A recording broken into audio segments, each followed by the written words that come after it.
Good morning, my friends. Good morning.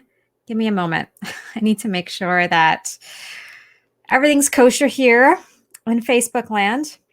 Okay, good. There we are.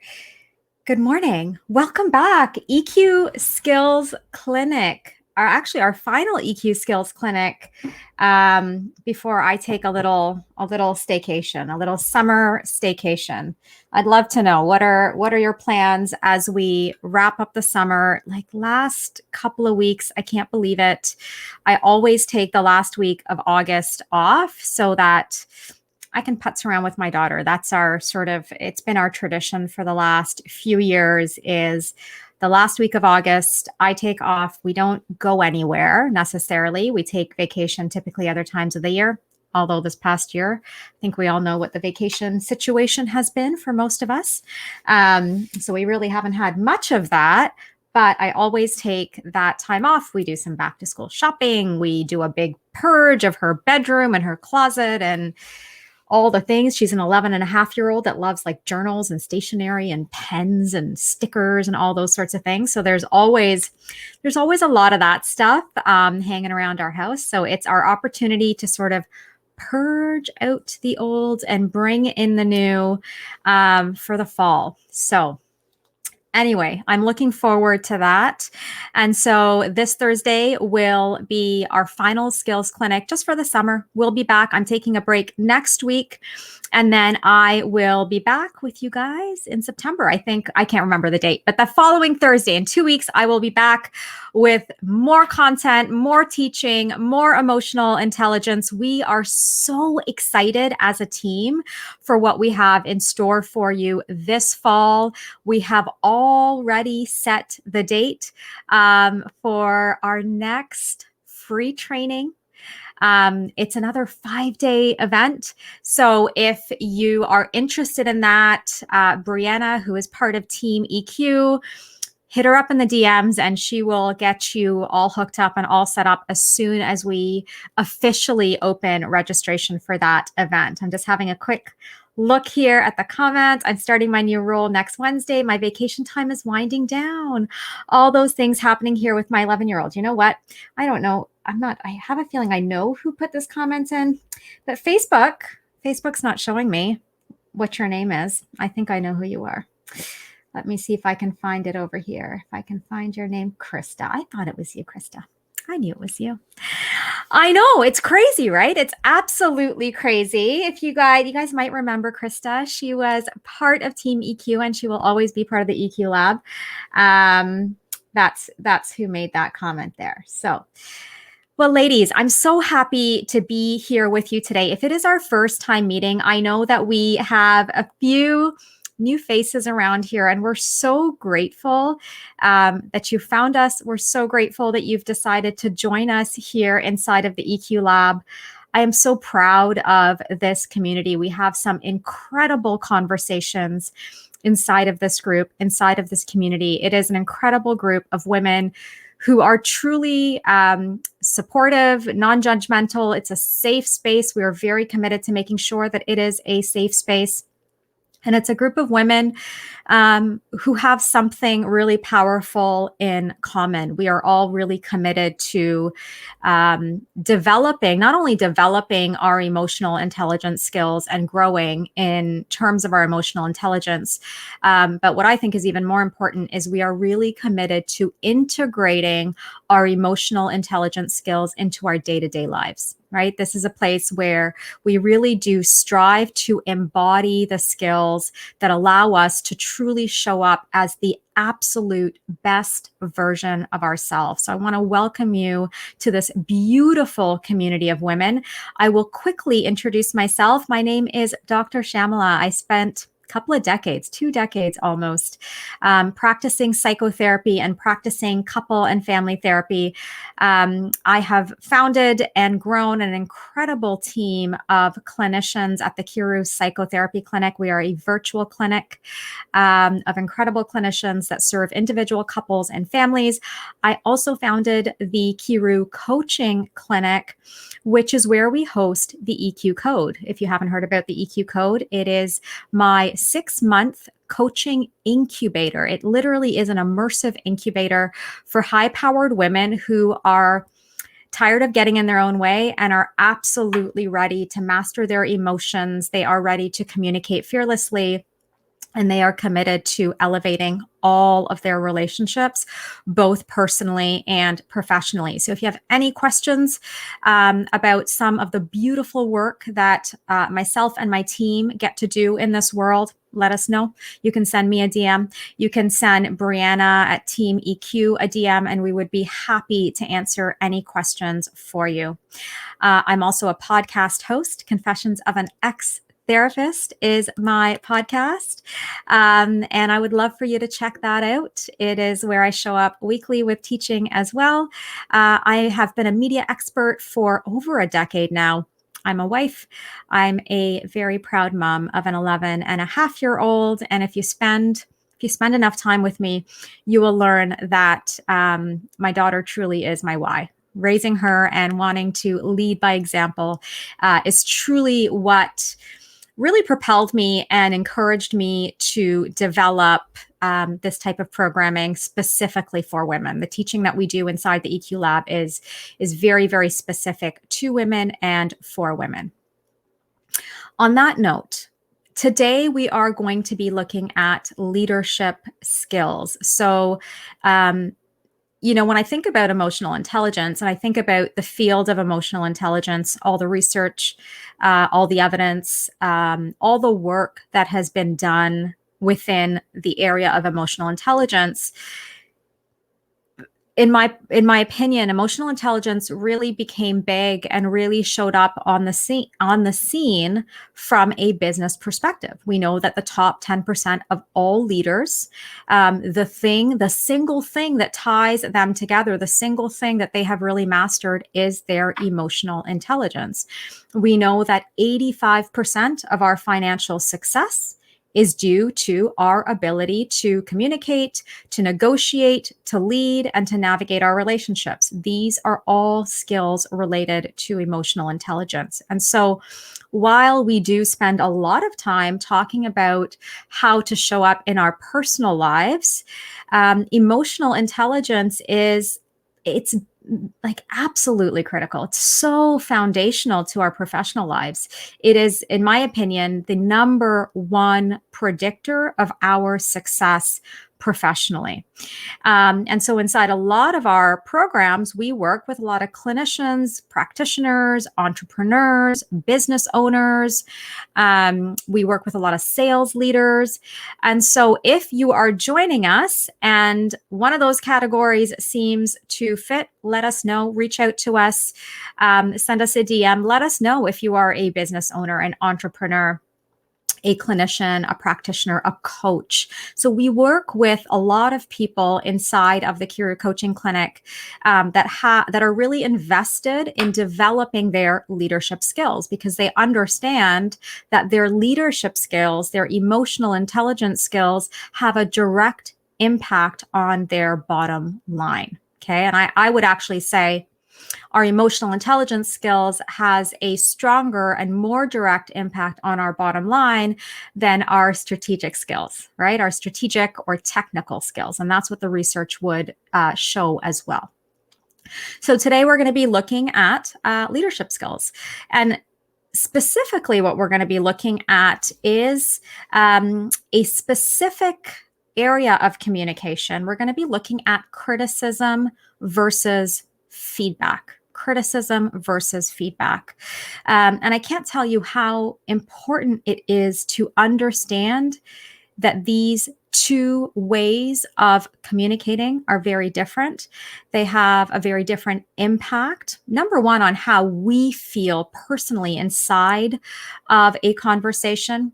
They also have a significant impact on the direction that conversation will take. They have a significant impact on how that other person feels. And it really does have a huge impact on the health of the relationship within which these conversations are taking place. So I want you to sort of keep all of that in mind as we chat today. So I think by now, we can probably agree that we will always have disagreements. We'll always have disagreements in our relationships, whether those are personal relationships or professional relationships. So the first place I want us to start is to replace, I was going to say remove, but let's replace the idea that conflict is bad with the idea that conflict is healthy. Okay. That's the first place. I think it's so foundational to understand that conflict, disagreements, differences, they're okay. Not only are they okay, they are perfectly healthy. Not only are they perfectly healthy, they actually are the pathway to creating better relationships. The best relationships that I have in my life. And for today, we're going to focus on professional relationships. The absolute best professional relationships that I have in my life are relationships where I am challenged, where I have permission to challenge the other, where there is openness, where there is honesty, there's a ton of respect, and where disagreements are allowed to live. Disagreements are allowed to live. Differences of opinions are allowed to live. They are welcomed. And when I think about, I have two different teams, a team at the psychotherapy clinic and a team at the coaching clinic. Some of my team members sort of dabble in both areas. And when I think of my core team, right, there's a small group of women that constitute my core team. These are the people that really help me to drive our mission forward. These are women that are deeply aligned with our vision for emotional intelligence. These are women that are really, really committed and passionate about what we do. When I think about each and every one of these women, and when I think about the relationships that we have, I am so grateful for those moments where there's been a disagreement or there's been some level of conflict. And conflict is simply a difference of opinion. Conflict can simply be some tension around how to navigate a particular situation. I'm so grateful for those experiences because it's truly those experiences that have solidified our relationships as a team. It's those experiences. And I was saying this to a few of my team members. We had the opportunity to get together recently. We had lunch together. And after that lunch, I was reflecting with a couple of them and saying, what a gift to be able to work with people that we can genuinely call friends and we can genuinely develop friendships with. I believe that is possible for all entrepreneurs. I believe that's possible for all small or large businesses. I believe that's possible for all clinics to really have that level of commitment and that level of partnership and that level of camaraderie. But in order for that to happen, it requires, if you are in a leadership position, right? If you're in a leadership position, it's going to require you to show up with the utmost integrity, the utmost authenticity, and I also believe the utmost care and respect for your team. I think those elements are really, really critical. So what we're taught, that was a big preamble, wasn't it? That could have been a whole other topic. But what I'm really here to talk to you about today is differentiating as a leader between criticism and between feedback, because it's so, so important. And it starts with our mindset. As you know, if you've spent time with me, communication starts with our mind, not with our mouth. Communication always starts with our mind, not with our mouth. And so if we're to understand the difference between criticism and feedback, yes, there are some behavioral, practical skills that we're going to talk about today. But the most important piece of it as a leader is the mindset that you have. How do you view your team, right? How do you see the people that work with you? Do you see them as working alongside you? Do you see them as people that are committed to the same vision and mission? Do you see yourself in the role of wanting to inspire them? Are you constantly looking for their leadership skills and the best in them? Are you looking for opportunities for them to really tap into their own personal mission while they support the mission of the company or the clinic or the business? So these are some things to think about. So disagreements, normal, gonna happen, healthy, and they can actually really help us to elevate relationships. But today we're talking about the marked difference between disagreeing or providing feedback about something and really criticizing a person. The difference between what does it mean to provide feedback to a person and what does it mean to actually criticize a person? There's a huge difference in my opinion. So let's get to the nuts and bolts of today's teaching. Criticism. I'm going to share just a couple of really simple ways that you can identify criticism. And listen, as you're going through this teaching, I want you to avoid the urge to identify these habits in other people and look for them in yourself first, right? That self-awareness is so critical. So criticism, a really great way to know when you're falling in the trap of criticism as a leader is when you're making global statements. Okay. So your statements are very global in nature. So when we are stuck in criticism, our statements are global. Okay. It's like overarching. We can call it overgeneralization. We're making really like all or nothing sorts of statements. Okay. So they have a global, language to them. And I'm going to give you an example in just a moment. The second thing to be aware of is that criticism has an element of personal attack. This is really important, and this is going to require you to be self-aware. It's going to require you to be honest with yourself. It's going to require you to look at perhaps some of those uglier parts of ourselves that we all have. Okay. There's an element of personal attack. And here's the thing about personal attack. We fall into personal attack when we take things personally. When we take things personally, we fall into personal attack. Okay. If you've spent any time with me, you know I do a lot of work around emotional mastery as the foundation of better communication and better relationships. Personalizing things, taking things personally is a massive thinking trap that I would say women are really prone to falling into. Okay, we are really prone to falling into personalizing. And when we personalize things, we then have a tendency to bring an element of personal attack to the conversation. So those are two really common ways that we can identify if we're falling into the trap of criticism. So let me give you an example to understand what criticism actually sounds like. So for example, nobody could keep up with this many requests. So do you hear that global statement, right? Nobody. So very all or nothing. You don't care about my workload. So nobody could keep up with this many requests. You don't care about my workload. That's the personal attack. That's what criticism sounds like. Criticism is usually delivered. Let me step back. Not usually. It's always delivered with emotional activation, a negative emotional charge. Okay. So if you are emotionally activated, it's really not a good time to have a leadership conversation. So let's look at what feedback actually looks like. So feedback is very, very different from criticism in that it simply indicates a specific situation with which you are unhappy or dissatisfied or disappointed. Okay.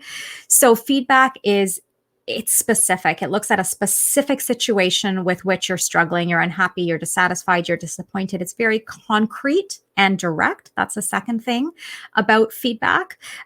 Feedback is not a global statement. It's not an all or nothing. It's not a personal attack. It's concrete, it's direct, and it's about a specific situation. It's not pulling in all the history of the relationship and you always do this and you never get this right and you always miss deadlines. That's not what feedback is like. So let me give you an example using the same content as the first example. So you'll remember the first example of criticism, nobody could keep up with this many requests. You don't care about my workload. Versus feedback, there are too many requests here for me to keep up with. I find it hard when tasks aren't prioritized. Okay. So that's what feedback sounds like versus criticism. Okay. And again, these conversations that we have as a community are really to increase our own self-awareness, not to increase our ability to judge others. Okay. So that's really important as we move through this content. So a couple of final thoughts with regards to this particular leadership skill. Criticism is incredibly ineffective. It is so ineffective. It is very reactive. It is very emotionally charged. Okay. And it's for all of those reasons, it's very ineffective at resolving conflict. And it also doesn't create any space for generative solutions. It doesn't make space for you and that other person to generate solutions in that conversation. It's very problem focused and not solution oriented. So, as a leader, I think it is mission critical that we are solution oriented. And this is why I always say it goes back to our mindset, it goes back to our thinking. Communication starts in our mind, not in our mouth. Communication comes from our mind, not from our mouth. Okay. And so, in order for us to create space as a leader to be generative in our thinking, to really think, like really look for solutions, that's a mindset, right? We need to have a mindset that's geared towards solutions. We call it a solution-oriented mindset. So always looking for solutions, okay? Feedback, on the other hand, does create room. It makes room for improved communication, as well as new and fresh ways of doing things. And the beautiful thing really about feedback is that it strengthens relationships. It strengthens relationships. I have very, very rarely delivered feedback to a team member in integrity and with kindness and with respect and direct and all of those things. I've very rarely delivered feedback to a teammate where they didn't appreciate it. It happens sometimes. And in those instances, perhaps that partnership or that working relationship is not a great fit. But if you are delivering feedback with integrity, with clarity, with concreteness, with directness, and with that right solution-oriented mindset in place, the right team member, the right employee, the right person will really respond appropriately. And it can really begin to create a really solid foundation for team building. So friends, if you have any questions about any of this, please let us know. My team is always here to support you. As I mentioned, this is our last Thursday live before I take a small break over the summer. I will take a break next week. We will be back the following week.